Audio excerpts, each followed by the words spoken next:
साथियों, आज हम बात करते हैं सहारा के ऊपर। जो इतनी बड़ी कॉरपोरेट घराना किस तरह से अर्श से फर्श पर आ गया, इसकी पूरी कहानी क्या है, ये भी हमें सभी निवेशकों को जानना जरूरी है कि इसके लिए कौन जिम्मेवार है। सच बात तो ये है कि सहारा एक राजनीति का शिकार हुआ है।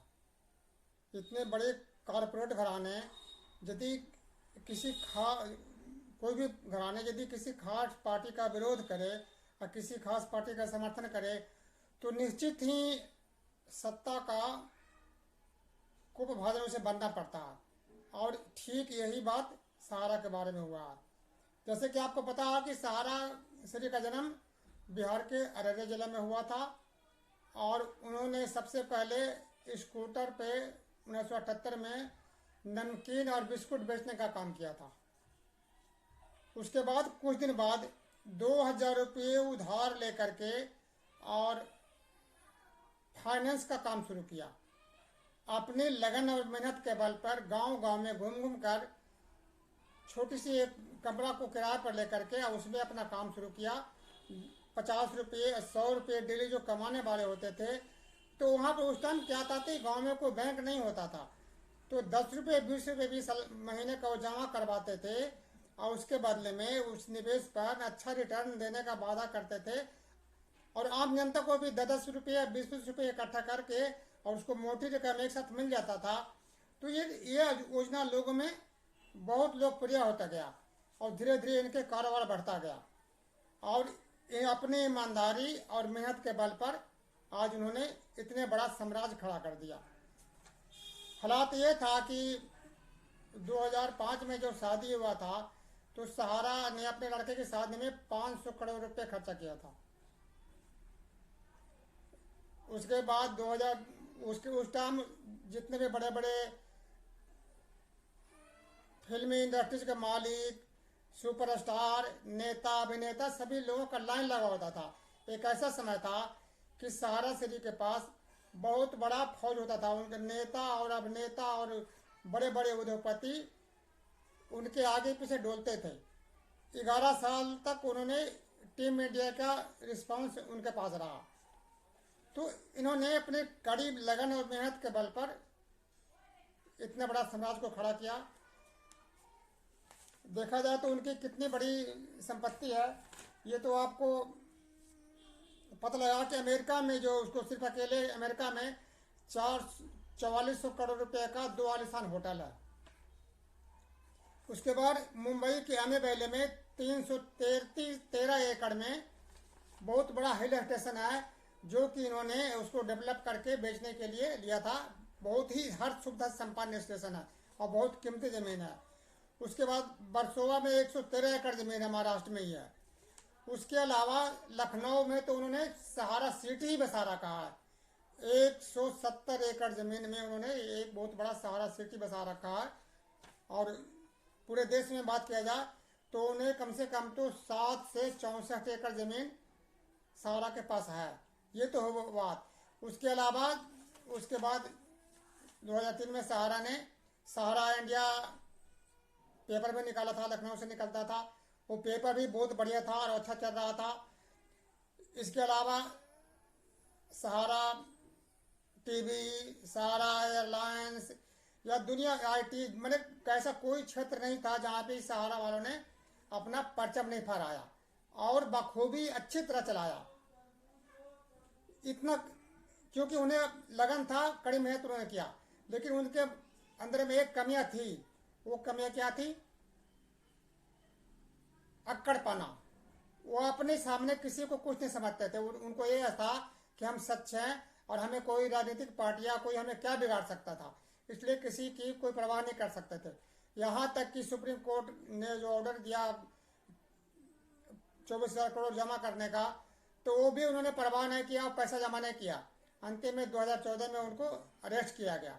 तो ये सब कहानियां तो बाद की बात है। पहले हुआ कैसे है? जब 2004 में जब सहारा सिटी का जब डेवलपमेंट किया था उस टाइम उत्तर प्रदेश में मुलायम सिंह की सरकार थी। मुलायम सिंह की समाजवादी पार्टी का को सहारा का पूरा साथ था और सहारा के सुब्रत राय भी मुलायम सिंह को पूरा समर्थन करते थे। और उत्तर प्रदेश में कांग्रेस पार्टी जो थी समाजवादी पार्टी के प्रतिद्वंदी पार्टी थी, और समाजवादी पार्टी को सबसे बड़ा नुकसान पहुंचाने वाला यदि कोई था उत्तर प्रदेश में तो मुलायम सिंह थे। तो एक तरह से कांग्रेस का उन्होंने जड़ खोद दिया था उत्तर प्रदेश में। और दूसरी बात, सहारा शरीफ जो उनके जो अखबार थे वो हमेशा जो ऐसे कि कांग्रेस पार्टी को लगा कि ये तो अखबार है जो हमेशा हमारे खिलाफ काम करता है, और मुलायम सिंह के वो कट्टर समर्थक थे।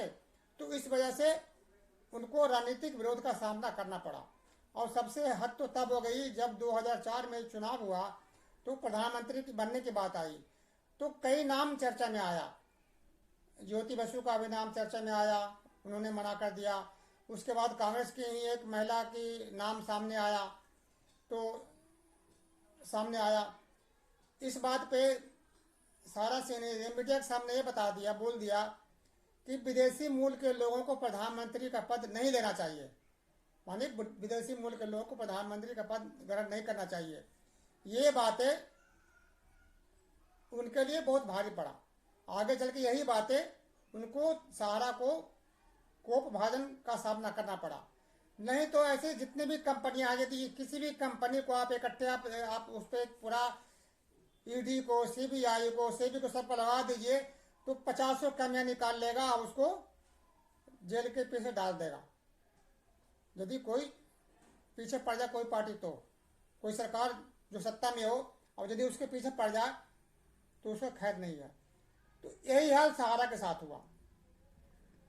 2000 ऐसा करने पर सहारा कांग्रेस पार्टी के तो प्रधानमंत्री पद के लिए डॉक्टर मनमोहन सिंह बने, और 2014 से पहले तक मनमोहन सिंह ही कांग्रेस पार्टी की सरकार का प्रधानमंत्री रहे। तो और इसी बीच में सारे सहारा के परेशानियां इसी बीच में खड़ी हुई। 2009 में उन्होंने एक सहारा रियल एस्टेट, सहारा कॉमर्शियल का आईपीओ लाया था। आईपीओ लाने के लिए किया था, उसी दिन पहले बहुत बड़ी संख्या में सहारा ने लोगों से पैसे, निवेशकों से पैसे वसूले। उन्होंने ये बताया था कि इसको हम शेयर मार्केट में लिस्टेड करवाएंगे और जो 1 गुना से कई गुना पैसा बढ़ जाएंगे। लेकिन उन्होंने वादा तो किया था, लेकिन उन्होंने एक चीज देखा कि 2008 में शेयर मार्केट में बहुत बुरी तरह गिरावट हुआ। यहाँ तक कि LIC ने जो निवेशकों से पैसे इकट्ठा किए थे भारतीय जीवन बीमा ने, और 10,000 महीने के इकट्ठा करके उसको 30,000 को 3 लाख देने का वादा किया था, वो बुरी तरह पिट गया। और सभी निवेशकों को जो LIC के थे, जो 30,000 में कहते, किसी को 20,000 थे, किसी को 18,000 में, सबको नुकसान हुआ। ये चीज देख करके सहारा शरीफ को ये लगा कि यदि हम इसको शेयर मार्केट में लिस्टेड करवाएंगे तो शेयर मार्केट बढ़ने पर तो बढ़ेगा, लेकिन यदि शेयर मार्केट गिर जाता है तो हमारे निवेशकों को बहुत नुकसान का सामना करना पड़ेगा। ये सोच करके जानबूझ के उन्होंने शेयर मार्केट में लिस्टेड करवाने का विचार छोड़ दिया। ऐसा उन्होंने निवेशकों को हित को ध्यान में रखते हुए किया, और यही बातें निवेशकों के हित के ध्यान रखना ही उनके लिए भारी पड़ गया। क्योंकि उन्होंने जो घोषणा जो बायोडाटा दिया था, उसने जो निवेशकों के जो फार्म दिया था उसमें लिखा था कि हम इसको पूर्ण परिवर्तनीय डिबेंचर के रूप में विकसित करेंगे और शेयर मार्केट में लिस्ट होगा, मगर उन्होंने ऐसा नहीं करवाया। और 2009 में उन्होंने आईपीओ लाने के लिए सेबी से आवेदन किया। जब सेबी के पास आवेदन किया तो सेबी ने उनका कंपनी का पूरा बायोडाटा मंगा लिया। सेबी कौन था? वो सरकार की संस्था है। सरकार किसकी थी सेंटर में? कांग्रेस की सरकार थी। तो सेबी ने पूरा बायोडाटा मांग लिया, और यहीं से सहारा के पतन का शुरुआत हुआ। उन्होंने पाया कि उन्होंने जैसे कि ये पाया कि सहारा ने काफी गड़बड़ी किया है और निवेशकों से पैसे इकट्ठा किया है ये करके कि उसको हम शेयर मार्केट में लिस्ट करवाएंगे, लेकिन ये कंपनी तो शेयर मार्केट में लिस्ट ही नहीं है।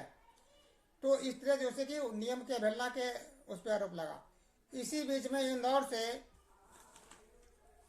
एक किसी व्यक्ति का पत्र है, उसका नाम मैं बता रहा हूँ। इंदौर से एक मुरारी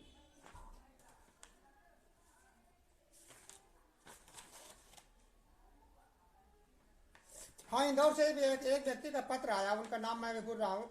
उन्होंने पत्र में ये लिखा, एक बैंक के पास लिखा, इंदौर बैंक के पास लिखा कि सहारा ने बहुत बड़ी गड़बड़ियाँ की है और निवेशकों से को बॉन्ड जारी किया है जो कि बिल्कुल तरह से पूरी तरह से गैर कानूनी है।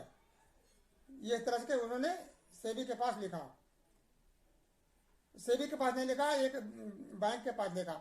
लेकिन बैंक को जो है कि इस धोखाधड़ी के बारे में जांच करने का अधिकार नहीं था, तो उस लेटर को बैंक ने फॉरवर्ड कर दिया सेबी के पास। इसी बीच में 2010 में ही अहमदाबाद गुजरात से भी एक पत्र आया सेबी के पास। उसमें सहारा के बारे में अनियमितता का वर्णन किया गया था। अब सोचने की बात है कि वो पत्र देने वाला कौन था। जो इंदौर से जो पत्र आया था, जिसके बारे में बताया गया था, जो पता का बताया गया था, बाद में उस पर छानबीन किया गया तो उस पता पर उस नाम का कोई व्यक्ति रहता नहीं था। यानी कहने का मतलब ये है कि जो व्यक्ति ने पत्र लिखा था वो व्यक्ति था ही नहीं। फिर पत्र लिखा किसने? निश्चित है कि किसी न किसी सहारा के जो विरोधी, घोर विरोधी कॉर्पोरेट घराने या जो व्यक्ति जो सहारा से खार खाते थे, उनके हिसाब पर लिखा गया था। और वही पत्र जो है कि सहारा के लिए काल बना, क्योंकि पहले उन्होंने ये बोल दिया था, पहले ही जो है कि उन्होंने कांग्रेस पार्टी को नाराज कर दिया था। अब उस पर जांच पड़ताल हुई, तो जब किसी भी कंपनी के ऊपर जांच पड़ताल किया जाएगा तो उसमें तो कोई ना कमी निकल ही जाएगा, इसमें कोई संदेह है ही नहीं। उसने ये दिखा दिया कि भाई इन्होंने निवेशकों से पैसा वसूला है धोखाधड़ी करके, तो इस पर मामला चला गया, सुप्रीम कोर्ट में गया, हाई कोर्ट में गया, फिर सुप्रीम कोर्ट में गया। सुप्रीम कोर्ट ने उन्होंने बोला कि जो है कि आपने जो 15% ब्याज के साथ जो भी पैसा निवेशकों से इकट्ठा किया है उसको आप वापस करो। उसको वापस करने के लिए उन्होंने कहा, तो सहारा ने वो पैसे जमा न किया, कि उसको पता था कि यदि पैसे हम सेबी के पास जमा कर देंगे तो पैसे कभी भी दुबई हमें नहीं मिलेगा। तो सहारा उसके लिए 2 साल जेल भी रहे। उसके बाद उन्होंने छूटा। उसमें यह हुआ कि भाई सहारा सेबी का एक ज्वाइंट अकाउंट खोला गया, जिससे कि ना तो सेबी उस पैसे को निकाल सकता है ना सहारा निकाल सकता, दोनों की सहमति से ही पैसा निकलेगा। तो उस अकाउंट को में 25,000 करोड़ रुपए जमा करने की बात हुई और उस पैसे उसमें जमा किए गए। सेबी बोला कि इस पैसे को मैं बांटूंगा। अब यहाँ क्या हुआ कि जब 2009 में इस तरह से बातें हुई तो सहारा रियल एस्टेट और सहारा कॉमर्शियल में जो निवेशक थे जिनको पैसे जमा था, सहारा ने क्या किया कि सहारा का एजेंट के थ्रू होता है, सहारा वालों ने क्या किया कि उतने टाइम के लिए उतने पैसे को उतने ब्याज पर उस कंपनी से दूसरे कंपनी में अलग अलग सोसाइटी में ट्रांसफर कर दिया गया, क्योंकि सहारा का एजेंट के थ्रू होता था। एजेंट को क्या काम था, उनको दोबारा से उसको निवेश करने पर उनको कमीशन भी मिलता था और सहारा का भी काम आसान हो गया। तो इस प्रकार से सारे के सारे पैसे किसी दूसरे कंपनी में सहारा के जो 4 सोसाइटियां हैं उनमें ट्रांसफर करा दिए गए। या ट्रांसफर करा दिए गए, अब जैसे जैसे टाइम पूरा होते गए उनको पैसे मिलते गए या फिर रीइन्वेस्ट होते गए। हमने खुद जो से कि 40,000 रुपये जमा किया था 2007 या 2008 में। होता मैं सहारा का एजेंट नहीं था, लेकिन बाद में मेरे दोस्त ने बताया कि भाई ये कंपनी पर बैन लग गया है और इसको आप उतने टाइम के लिए दूसरे बैंक में आपको ट्रांसफर किया जा रहा है। और 2011 में वो पैसे मुझे 40,000 के 70,000 रुपये मिल गए थे। तो इसी तरह से सभी पैसे सबको मिल गए। लेकिन वहाँ बात पहुँचा सेबी के पास। सेबी जब लोगों को पैसे बांटने के लिए पेपर में निकाला, कई बार निकाला, लेकिन सेबी के पास कोई पहुँचा ही नहीं। सेबी के पास पहुँचे कैसे? मैं अपना ही उदाहरण देता हूँ। मुझे जिस कंपनी में पैसे डाला था वो उसको ट्रांसफर करके दूसरे कंपनी में डाल दिया गया। अब तो मेरे पास तो उस कंपनी का रिकॉर्ड रहा नहीं, तो लेकिन सेबी के पास तो रिकॉर्ड वही है जो उन्होंने शुरू स्टार्टिंग में जो जमा किया था पैसा। तो सहारा ने यहाँ भी एक कटपन क्या दिखाया कि जब सेबी ने पूरा बायोडाटा मांगा तो उसने 137 ट्रक भर के बायोडाटा जो से कि सेबी के पास भेज दिया बम्बे में। स्थिति ये हो गया कि पूरे बम्बे में 137 ट्रक का बिल्कुल जाम लग गया। बहुत मुश्किल से जो से कि स्थिति को संभालना पड़ा। ये सहारा की अक्कड़पना थी। हालांकि उसको और भी रास्ता बीच का समझौते का निकाला जा सकता था, लेकिन उन्होंने ऐसा कुछ नहीं किया और उन्होंने बोला कि हमें तो कुछ भी कोई बिगाड़ेगा नहीं। ये उनको भारी पड़ा। और क्या हुआ कि सेबी ने पैसे बांटने के लिए बोला तो मात्र उन्होंने 138 करोड़ रुपए ही बांटा। तो सहारा का ये कहना था कि भाई सेबी के पास जो हमारे पैसे पड़े हुए हैं वो पैसे तो पहले हम लोगों को दे दिए हैं या तो बांट चुके हैं या फिर दोबारा री इन्वेस्ट हो चुका है, इसलिए वो पैसे हमें दिया जाए, वो पैसे हम निवेशकों को बांटेंगे। लेकिन सेबी ने वो पैसे कभी भी सहारा को नहीं दिया और उस पर यह आरोप लगाया गया कि ये जो पैसे हैं सहारा के खुद अपने के पैसे हैं या इनके कॉर्पोरेट घराने के, इनके दोस्तों के, राजनीतिक पार्टियों के पैसे, इस तरह के आरोप सेबी ने लगाया। हालांकि आज तक वो आरोप साबित नहीं हुआ और इसमें सच्चाई भी है कि वो पैसे जो थे आम पब्लिक के पैसे ही थे, जो जब उस पर प्रतिबंध लगे उस कंपनी पर तो उन्होंने दूसरे सोसाइटियों में कन्वर्जन करा दिया गया।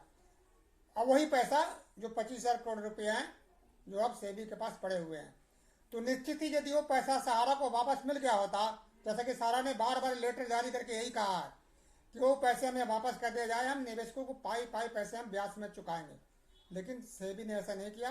मामला सुप्रीम कोर्ट में है और अब सुनने में आया है कि सहारा और सेबी के बीच में समझौता हो गया है। तो संभव है आगे क्या रहता होता है वो बात की बात है, मगर असलियत यही है कि सहारा राजनीति का शिकार हुआ है। सहारा देखा जाए तो कोई गलत नहीं था, न ही सहारा के जो सुब्रत राय थे निवेशकों को ठगने की कोई मंशा नहीं थी, लेकिन सहारा परिस्थितियों के शिकार हुआ है और यही कारण है कि इसका निवेशक भी आज परेशान है।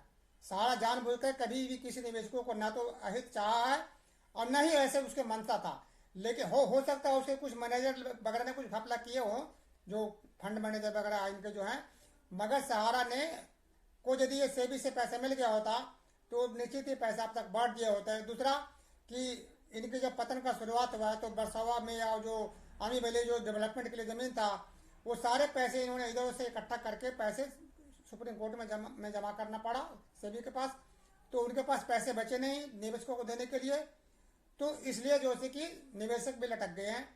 अब आगे पोर्टल बना है, अमित शाह के प्रयास से पोर्टल बना है, देखिए इसमें अमित शाह जी कहाँ तक लोगों को पैसे बंटवाते हैं। अब सुनने में ये भी आया है कि पैसे कुछ आगे बढ़ के बटेंगे, 5 लाख से ऊपर वाले को भी अप्लाई करने का मिलेगा मौका, लेकिन अभी तक ये पक्की न्यूज़ नहीं है, जब न्यूज़ पक्की आएगी तो बता देंगे। लेकिन असलियत यही है कि सहारा ने जो भी निवेशक सहारा के परेशान है, इसमें सहारा इतना दोषी नहीं है जितना पूर्ववर्ती सरकार दोषी थी और उतनी दोषी से अब की सरकार भी है कि इन्होंने भी जो सरकार ने जो पोर्टल बनाया था, लेकिन पोर्टल बिल्कुल पूरी तरह से फेल है, इसमें सुधार के कोई मौका नहीं दिया गया। सरकार चाहती तो इसमें सुधार करके जो पैसे अभी तक सेबी से लिए गए हैं वो अब तक बढ़ गया होता, 25,000 करोड़ भी बढ़ गया होता सरकार चाहती तो, लेकिन सरकार ने भी कोई खास ध्यान नहीं दिया। तो दोस्तों ये थी सहारा की कहानी। आपको लगता है सही तो आप जरूर कमेंट्स करिएगा और आपको ठीक लगता है तो इसको आगे बढ़ाइएगा, क्योंकि सहारा वास्तव में ना तो भागा है और न ही इनकी कंपनी बंद हुई है, और हमें उम्मीद पूरी है कि पैसे सहारा के सबको आज न कल मिलेंगे, सिर्फ जब तक ये कोर्ट में मामला फंसा हुआ है और सरकार इस पर ध्यान नहीं दे रही है। जिस दिन कोर्ट से फैसला हो जाएगा और सरकार ध्यान देना शुरू कर देगी, सभी निवेशकों को पैसे मिलेंगे, ऐसी हमारी आशा है और कामना है। दोस्तों वीडियो आपको अच्छा लगे तो इसको आगे बढ़ाइए और लाइक करिए, शेयर करिए, और यदि पहली बार देख रहे हैं तो सब्सक्राइब भी करिए। जय हिंद।